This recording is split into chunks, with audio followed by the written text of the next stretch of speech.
Ito po bang pamilya ay may miyembro sila na tatakbo ngayon bilang kandidato? The value of the contract is 17.88 billion. Paano po tayo makakasiguro na yung bilyong pisong posibleng natanggap ng mga totoong may-ari ng St. Timothy's mula sa COMELEC ay hindi gagamitin para pondohan yung electoral campaign nila? At hindi ba conflict of interest yon? Paano tayo makasisiguro din na yung St. Timothy ay wala ng impluensya sa layunin na manipulahin yung eleksyon pabor sa kanila?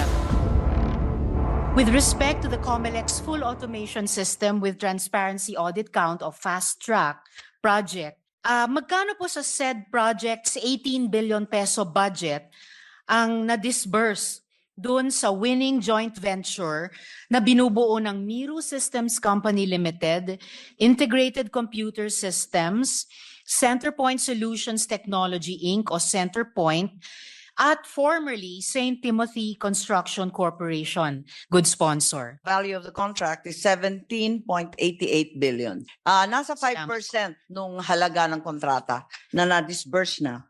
So, kung 17.88B ang na-disburse po ay mga 850M na?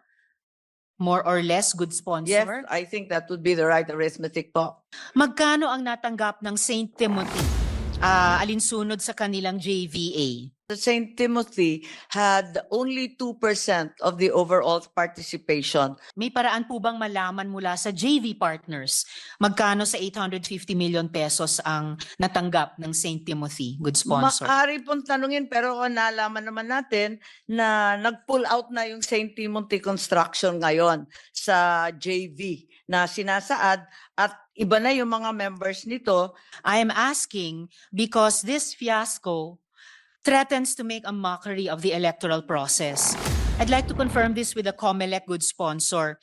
Ang beneficial owners po ba ng St. Timothy either tumatakbo bilang kandidato o konektado sa isang party list kaugnay ng 2025 national and local elections, good sponsor? It's well known that they are public works contractors and have several saintly contracting companies. The notion that they are perhaps the beneficial or even the stated owners is very clear. This is perhaps the reason for the pull-out of St. Timothy. Batay sa SEC registration ngayon or nung nakaraan, even recently, isa sa mga saintly contracting companies ng pamilyang ito ay yung St. Timothy po, good sponsor. Yes, ang pagkaalam ko, St.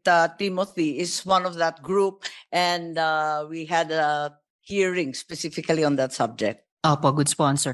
At ito po bang pamilya ay may miyembro sila na tatakbo ngayon bilang kandidato o konektado ngayon sa isang party list?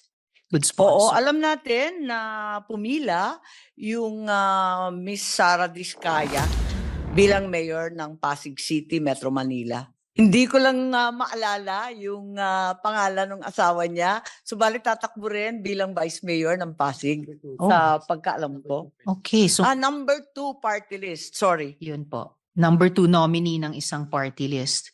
Paano po tayo makakasiguro na yung bilyong pisong posibleng natanggap ng mga totoong may-ari ng St. Timothy's mula sa COMELEC dahil lang nagwagayway sila ng isang pirasong papel ay hindi gagamitin para pondohan yung electoral campaign nila, good sponsor?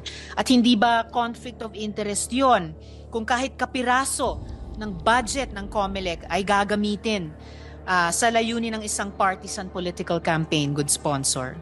Ang maliwanag ay nagbigay ng NFCC or Net Financial Contracting Capacity. Mula nung nag-pull out yung St. Timothy, yung ibang mga partners nagbigay naman ng Net Financial Contracting Capacity ng labis-labis 19 billion 254 million mahigit, which is significantly greater than the contract price, and this will therefore more than adequately fill up the void of the St. Timothy's pull-out.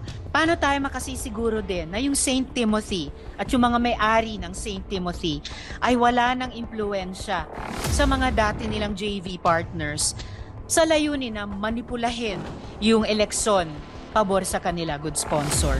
Okay, dalawang bagay to. No? Unang-una, nabanggit na 2% lang naman yung kanilang participation despite the fact that they provided the NFCC. Ikalawa, the COMELEC and bank has already tasked its law department under Minute Resolution 2478 na imbestigahan any potential civil, criminal, or administrative liabilities related to this conflict of interest or other alleged violations of election law. And the unbank is awaiting the investigation's results and will pursue all available remedies as necessary.